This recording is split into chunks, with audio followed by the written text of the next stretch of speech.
Véritable success story de la radio Espace Guinée, les grandes gueules, détentrices des meilleurs scores radio en Guinée, de la meilleure émission talk show, a donné le créneau horaire du départ au bureau et du retour à la maison, récoltant depuis des années consécutives le titre d'émission la plus écoutée en Guinée, toutes catégories confondues.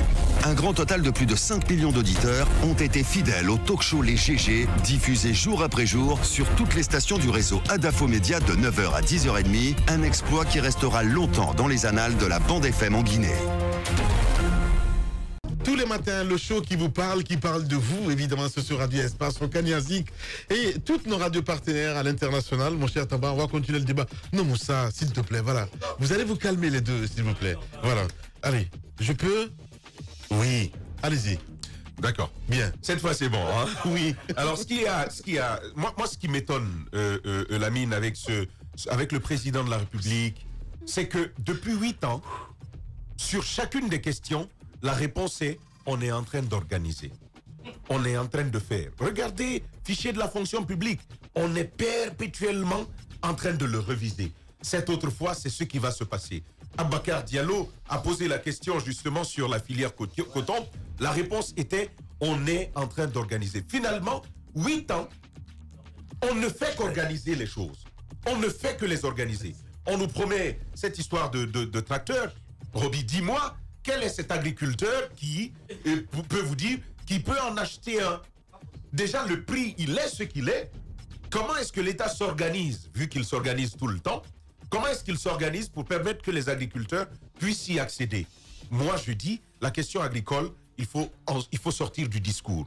Si on veut, la terre, c'est pas dans la bouche, c'est quelque part là-bas, en brousse. La terre, elle existe. Il faut y aller, il faut la mettre en valeur. C'est un fils du paysan en plus qui parle, il connaît la chose. Mais c'est aussi simple. Mais ce qui me dérange, écoutez sur le textile. Aujourd'hui, nous tous, quand on veut ce beau textile africain, vous allez voir comment les Guinéens eux-mêmes valorisent le textile burkinabé. C'est là-bas que ça va s'acheter et ça vient nous être vendu au prix que vous pouvez vous imaginer. Alors que ça aurait pu se faire ici, chez nous. Le grand souci, c'est comment valoriser la production intérieure. Il y a des paysans qui tissent du coton. Mais ensuite, qu'est-ce qui en est fait? Quelle valeur est-ce qu'on lui imprime? Il n'y a pas de mécanisme qui permettrait justement de prendre la production locale, de la revendre, de l'acheter au bon prix. On a parlé du cas de la Sogipa. La dame, aujourd'hui, elle est au niveau du ministère de l'Agriculture. Mais là-bas, ça tire le diable par la queue. Dernièrement, je lisais encore cette information comme quoi les producteurs donc d'EVA qui sont là peinaient même à envoyer leurs enfants à l'école privée, pour ceux qui avaient leurs enfants à l'école privée, simplement parce que leur production n'avait pas été achetée. Je pense donc qu'il faut réfléchir au mécanisme de valorisation de la production intérieure, notamment par la commercialisation, des moyens d'une meilleure commercialisation. Ça peut nous aider et surtout sortir du discours, discours et du discours. Parce que si on en reste là, au mot, on va faire ceci, on va faire cela, le minimum, c'est de commencer à faire. Sauf que rien ne s'entreprend sur le terrain.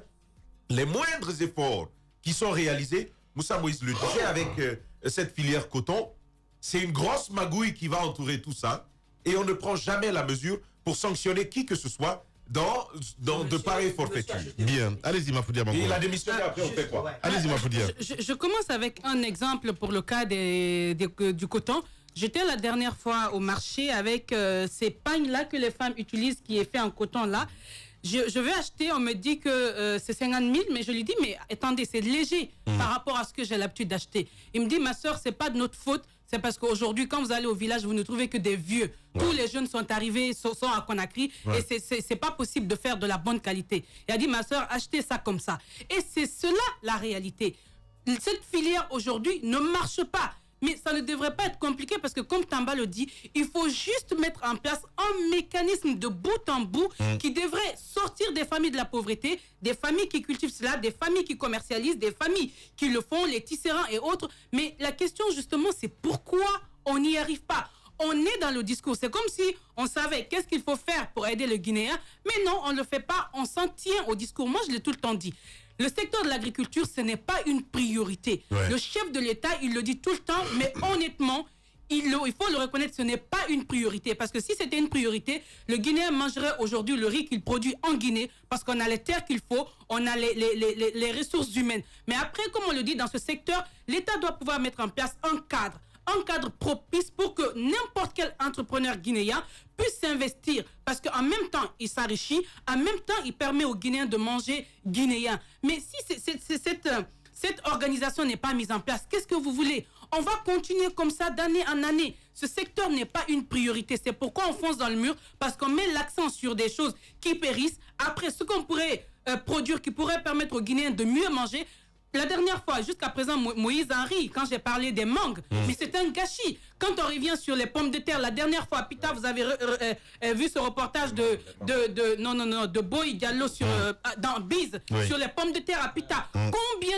Combien de pertes de ce côté au niveau des familles? Qu'est-ce que l'État a fait? On a des moments où les pommes de terre pourrissent comme ça, en nombre, mais qu'est-ce qu'on fait? Mais c'est pas possible. On doit pouvoir faire face à tout ceci parce que le développement, on ne peut pas se développer sans cette autosuffisance alimentaire, sans cette prise de conscience, sans cette valorisation de ce qu'on a ici d'abord. On va beau vouloir, ce que nous consommons aujourd'hui, quand vous prenez les partenariats dans le monde avec le Fonds monétaire international et autres, quand il y a des pays qui sont en guerre, quand c'est les États-Unis qui doivent donner, mais en même temps, ils enrichissent les producteurs américains. Mais pourquoi nous, on n'a pas ces politiques? Pourquoi on ne peut pas penser? Ce que je veux dire, c'est qu'on a de la ressource ici. Tout ce qui nous manque, c'est un peu de... Je sais pas. D'imagination. Oui, mais pas d'imagination, mais d'amour propre. Il n'y a pas seulement que l'imagination. Justement, tu termines bien avec le mot l'amour propre. Il y a aussi le complexe des Africains.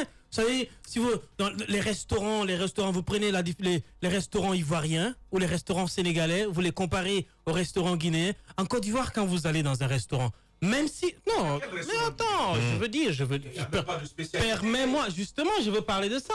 Lorsque vous vous installez dans un restaurant ivoirien aujourd'hui, ils vous proposent un menu occidental, mais à côté de ça, vous avez les mets nationaux. Vous avez le foutou, vous avez la tchéké, vous avez le plakali, vous avez le kédienou, vous avez tout. Ça se fait aussi ici, Non, ça ne se fait pas. Vous voulez manger le fouti, allez-y dans une gargote. Vous trouverez jamais le fouti dans un restaurant ou de Maligato.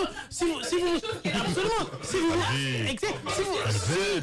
vous mettez, permets-moi de terminer. Si Maligato, attendez. Les grandes gueules d'Adafo Média, seule émission dans l'histoire de la radio en Guinée à franchir le cap des 5 millions d'auditeurs. À Bokeh, Cancan, Labé sur Radio Espace Région. À Kindia sur Kanyazik. En forêt sur Sahali FM. Meilleure émission talk-show panafricaine sur le continent, jamais éditée dans la sous-région. Bienvenue chez les GG. Ici, on ne prend pas de gants.